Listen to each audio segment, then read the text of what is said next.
Hello, everybody. Season 3, episode 19. Took a couple of weeks off.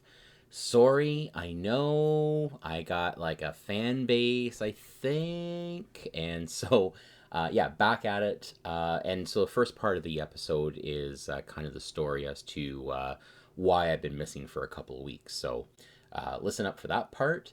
And second thing we talk about is what's going on with first-time homebuyers. There's two really distinct groups of first-time homebuyers right now. So I just talk about what's going well, what's not going well.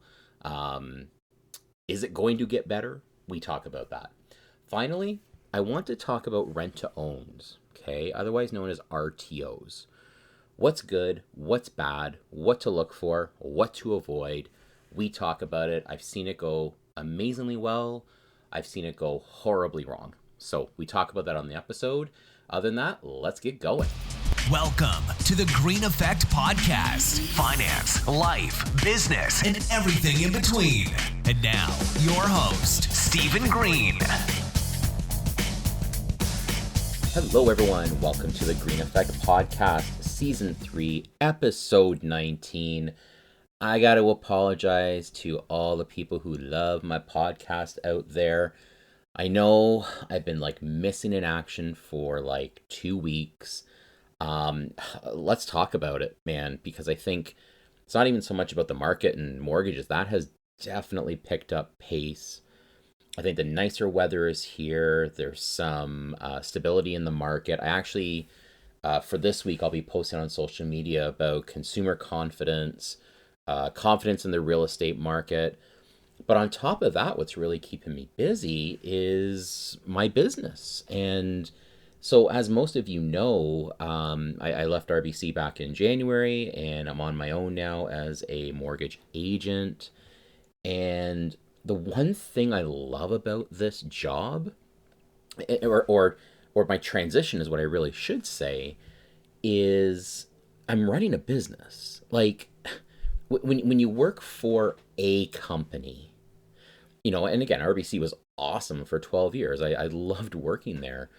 But when you work with a company, obviously things are done for you. Your own, you get a laptop, you get a scanner, you get all these tools. You got to kind of follow the rules, and you have some autonomy, but not enough, not like it is right now. But when you become a mortgage agent or a broker, or you go independent, so to speak, it's for someone who's very entrepreneurial, it's like a wild ride, and I love it. But having said that, it's growing. And so what we see happening right now, or what I feel is happening, and this is more going down the road of business owner entrepreneurship, is I'm running a business. We've got increased volumes on the mortgage side, which is awesome, but I'm also running a business. I have remote assistants that work for me, and all the decisions start and end with me. So it's like I'm really directing a ship based on what I want everything to look like. So for example, I had to spend more time on my social media schedule, my social media platform, my social media branding, right? I've been spending a ton of time on recruiting, right? Because I do want to bring other agents in who appreciate the incredible technology that we bring to clients, and the service we're able to provide because of that. But with that, I'm also fine tuning our, if I do say so myself, our kick-ass CRM. For those of you who don't know what a CRM is, it's a client relationship management tool that most self-employed individuals have. And that was one of the reasons why I went with the brokerage that I did, because I have my own CRM, and I'm able to advertise, how good it is, if I do say so myself, to other mortgage agents to hopefully come join our team. So, that on top of, managing bills and invoices and, tracking certain things down, that's what I've been busy with the last couple of weeks. So, again, it's amazing for someone who's entrepreneurial like myself, being able to make decisions and choices that impact my business in a silo. is pretty damn exciting. And I don't know, it's very freeing. It's very it's something that, I mean, people say, why didn't you do this before? Why didn't you leave 2 or 3 years ago? Well, I wasn't ready for it yet. I really wasn't. And that's okay, because for those of you who know me, I'm very process driven, right? Um, one of the brokerages I work with, they're very big. The folks over at Davenport are very big on the disc profile. Okay, DISC. So if you know the disc profile and understand it, I'm a high off the charts high DI with a sprinkling of C. And apparently this is a very dangerous combination where, it's I've got the characteristics of someone who wants and needs the social interaction, but in the same breath I've got this hyper attention to detail.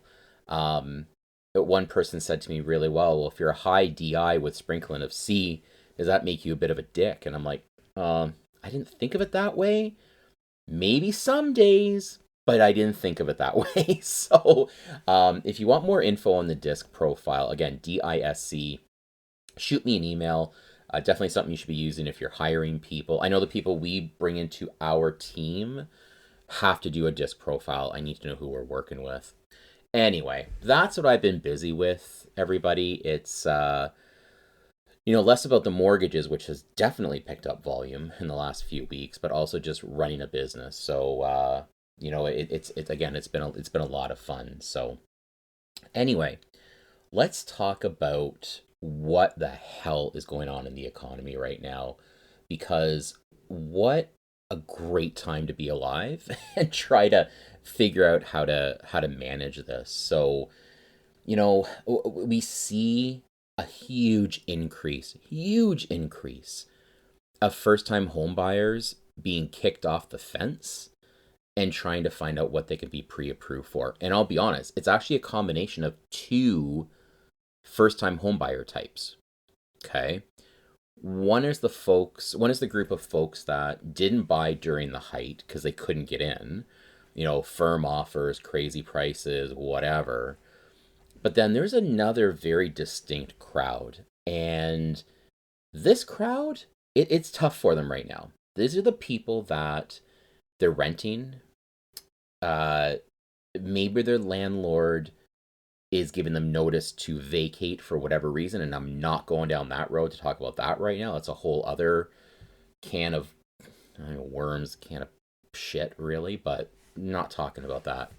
So we notice these two groups coming to the table right now, and I'll be honest, the folks that are renting, most of them, there's not a lot of savings. The incomes are definitely not caught up to the prices of housing, and I think that demographic right now who is renting, who has maybe been renting for quite a while, when they're being given this notice to vacate, they're finding out that their rent is going up exponentially.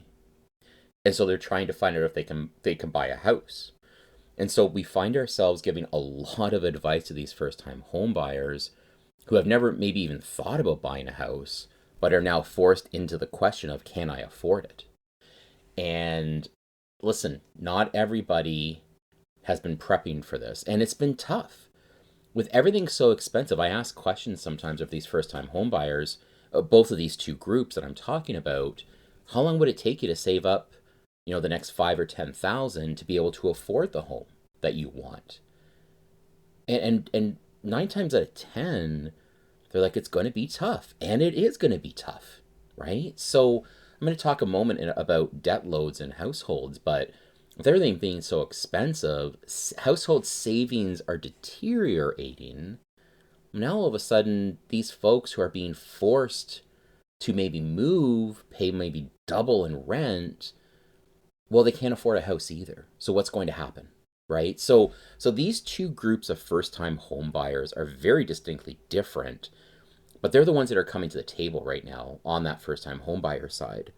And while we're on that topic, immigration numbers are in, so permanent residency is being granted. Okay, so let's talk about this, because this is, I don't know the answer to what I'm about to explain. Maybe someone can enlighten me on how this is going to work.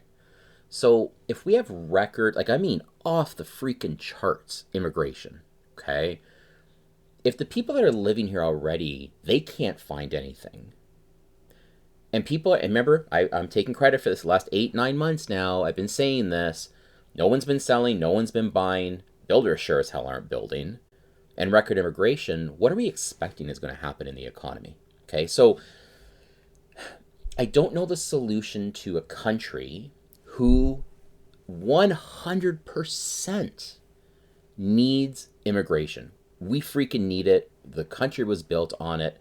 I got no issues with that. I got no. There you go. There's your grammar 101 for the day. I got no issue with that. Folks who have immigrated to Canada have brought so much to our country. My concern is it's going to become less of a desirable place. And I think we're already falling on a lot of these surveys. It is not real desirable to live here in Canada. Now, is it better than, 98% of the world? Of course it is. 100%. But if you have to come to Canada and struggle, and I mean, folks, I mean struggle, okay? How do we solve the number of new Canadians coming to Canada? How do we solve this? We need immigration. We really can't stop it because as I've posted on social media before, we are actually a declining population. So how do we solve this problem, right? Maybe you guys can comment on this. Side note, I'm in my office and the window is open and there's a plane going by, so ignore any dogs barking or plane sounds. Anyway, but yeah, but how do we solve this problem? How do we deal with... There's just not enough room at the inn, folks. So, do we, and this is very non-Canadian, I'm just grasping at straws here, do we only allow immigration of individuals who have a particular skill set? Do we slow down anybody coming to Canada who and this is going to be brutal to say, but so please take this with a grain of salt, but do we only bring folks to Canada who we know will be capable based on education, skill set, whatever, capable of contributing to the economy through taxes and employment and property taxes because they are very high likely to buy a house? I don't know the answer to this. I'm floating stuff because already I'm reading articles that the housing bubble is back. Whoa, hold on a sec. I thought that burst last year. We're back again? So anyway, this is what we're seeing in the market right now. Two very distinct different groups of home buyers, first-time home buyers, and record immigration, meaning there's nothing out there. On top of this, one more log on the fire, because why not? I think average rents in Toronto are over $3,000 a month. Like, okay, if you are working a job, let's say your household income is 6 figures, okay? Make $100,000 a year household income, couple of kids. Well, let's say you don't have a car payment, okay? Do you know $100,000 with 5% down, you can afford a mortgage? Super rough, guys, super rough. Like $400,000, maybe $425,000. Like, where are these people moving to? Where are you buying a house? If you're in Southwestern Ontario, you're a renter. So you got to take your 6-figure salary, and you got to pay you might have to pay maybe not $3,000, but in Kitchener, Waterloo, we're not far off $2,500 a month for a 3-bedroom. So anyway, I don't have the answers. We're not going to find the answers here on this podcast, but I'd love to hear your comments. We've got two distinct groups of first-time home buyers. We've got record immigration and rents through the roof. Somebody give me the solution. Please tell me how we fix this. All right, moving on. Let's talk about everyone's favorite topic, rates. What the hell is happening with rates? So Tiffy Boy gets on his little microphone there recently, and you can just feel his speeches to these business groups, okay? And his latest comment was, "Look, we're paused, but if shit keeps going sideways with labor and inflation or whatever, we're gonna pivot. Like, we didn't make a promise." Finally, he's not making promises, which is nice. But anyway, this could be something that is going to come up. So right now we're hearing that we're probably not going to see a prime rate decrease until 2024. Okay, and that's next year. So prime will probably, guys, it's going to have to stay where it is. Are you kidding? Can you imagine if they drop prime? Like, that would be insanity. People would be all over the place. I know that sounds crazy to say, but they can't give too much hope. I've said that before. As soon as there's hope, everybody's out buying stuff, right? They don't want that. So I think they're just going to leave prime where it is. Will they increase it? I think that'd be pretty stupid if they did, regardless of what the economic factors are. But I think they've got to leave it alone. Like, don't touch it. Just Tiffy, leave it alone. Because as soon as fixed rates came down recently, all of a sudden, people were out there trying to buy stuff, right? A default insured mortgage, every time those rates dropped, and it wasn't a lot, just a little bit, those people could afford more, right? So, what's happening on rates? I think right now it's status quo. I've stood in front of 2 or 3 real estate groups in the last couple of weeks and said, no news is good news, man. There's been no movement. This is good, right? Leave it alone.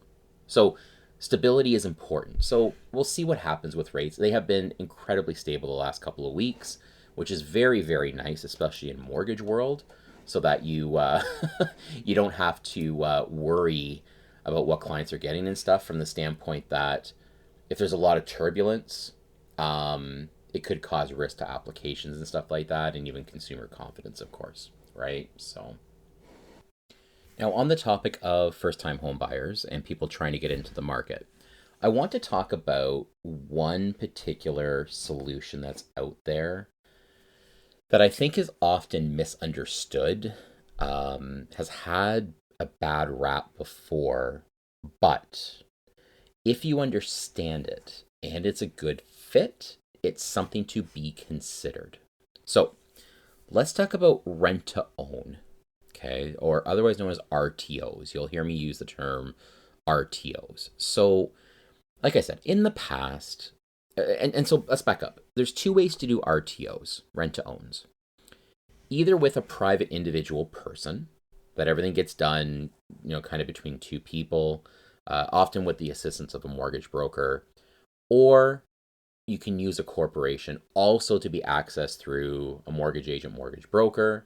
You can use a large corporation that really has process, structure, credibility, etc., that will do the work to make sure the RTO is successful. So let's talk about these and what they are.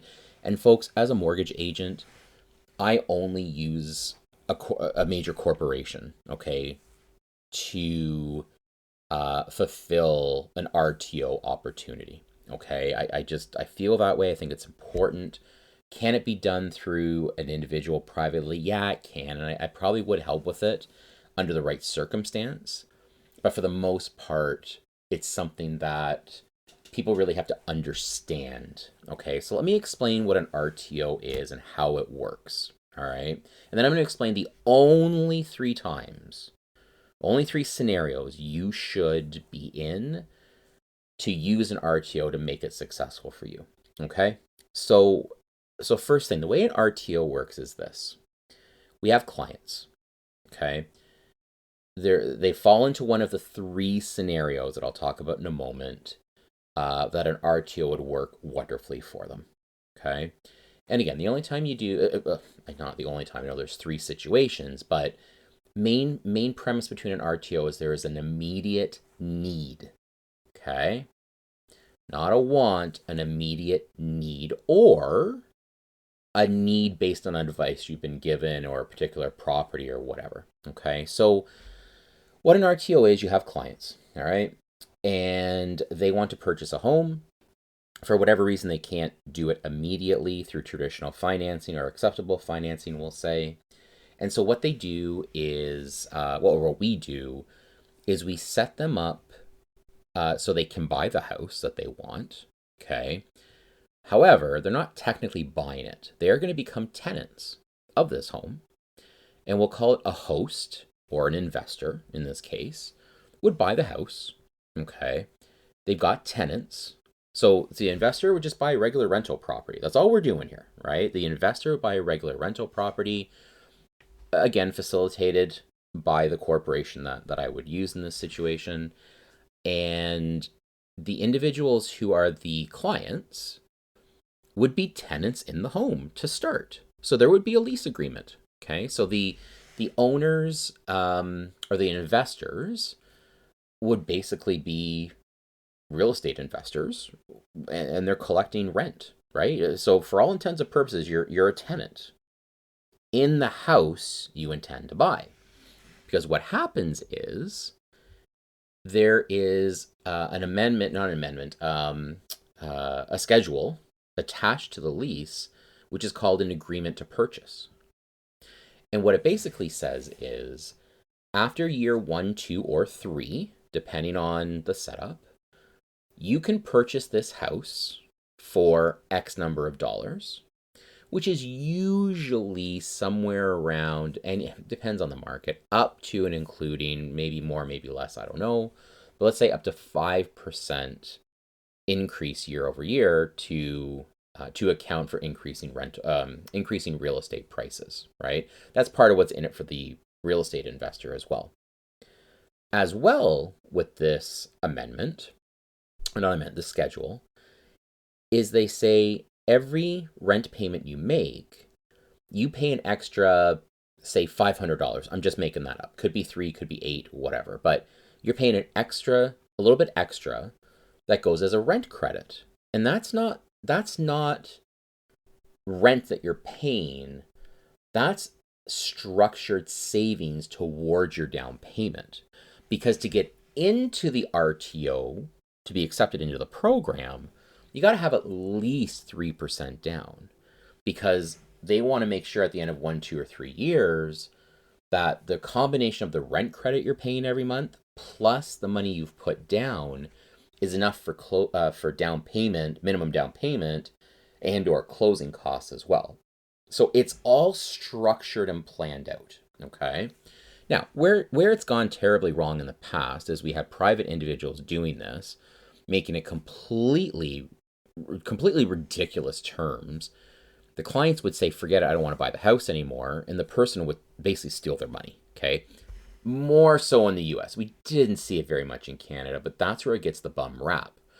When you use a corporation, it's structured. There's a corporation behind it. The risk is much less, right? So that's why I prefer using a corporation for this. Now, side note, if you are a real estate agent listening to this, depending on the corporation you use, I know the one that we use, the real estate agent is not cut out of the deal. Okay, you can still help your client, which I think is so important. Not from a real estate agent perspective, but from a client perspective, where they still get to work with the person they trust and want, etc. Okay, just total side note there. Anyway, the only 3 scenarios that you should be considering an RTO. Maybe there's more, so let me know in the comments if I missed something here, but there's only 3 I can think of that are incredibly effective. Okay. Number 1, you have, what's the right term? Challenged, some derogatory credit maybe you got to deal with. Your credit's not very strong, so you need a year or 2 maybe, or 3 to really fix things based on the advice you get from mortgage professionals like myself and even the RTO company. Okay. Fix your credit, basically. Put X number of dollars down. You address a need of a new home. Okay. Maybe for family, whatever. And you got a few years to fix up your credit, and then you can buy the house later. No big deal. Okay. That's the first one. Second one is you have a need to purchase a home. You have maybe 3 or 4% saved up, but you still need the rest of the down payment. You need the rest of the closing costs. Okay. Great scenario, right? Get in the market. It's a need. Maybe you have 3 kids, 2 kids, maybe you're separating, and you don't have the whole thing, but you still need a house with rooms for your kids. There's a need. Great scenario. Okay. Finally, if you are self-employed and you have to fix up some stuff because you have a creative accountant. Okay. This could be a good one because you have an immediate need for a new home, but you need a couple of years to straighten out taxes or whatever it is you have to do. Okay. So these are the only 3 scenarios. Now there might be more, but you got to be careful to make sure the RTO is a good fit for you. Okay. And that's where I come in to try to help clients, mortgage agents, mortgage brokers, mortgage whatever, to really give that advice. And again, you got to decide, are you working with a company? Are you working with an individual? That's where I would help with the advice. And guys, listen, sometimes the suggestion is wait a little longer. I have clients, I'm like, you're 6 months away. Go save the final amount of money. I'm not sticking you into an RTO. Do this. Go save money old school, because they could do it though, right? Because remember I mentioned earlier on the podcast how tough it is to save, right? So anyway, that's an RTO. That's a rent to own. There's more to it as well, but that's kind of the basis behind how an RTO works. Okay, more questions, reach out to me and we can definitely have that conversation. All right, that's it, man. We're approaching the half-hour mark here on this podcast. We're going to end it there. Great topics. Listen, 5-star review, baby. Like me, love me, follow me, share me, do whatever you got to do. Help a brother out. Any questions, you know where to find me. Thanks for listening. We will talk to y'all soon.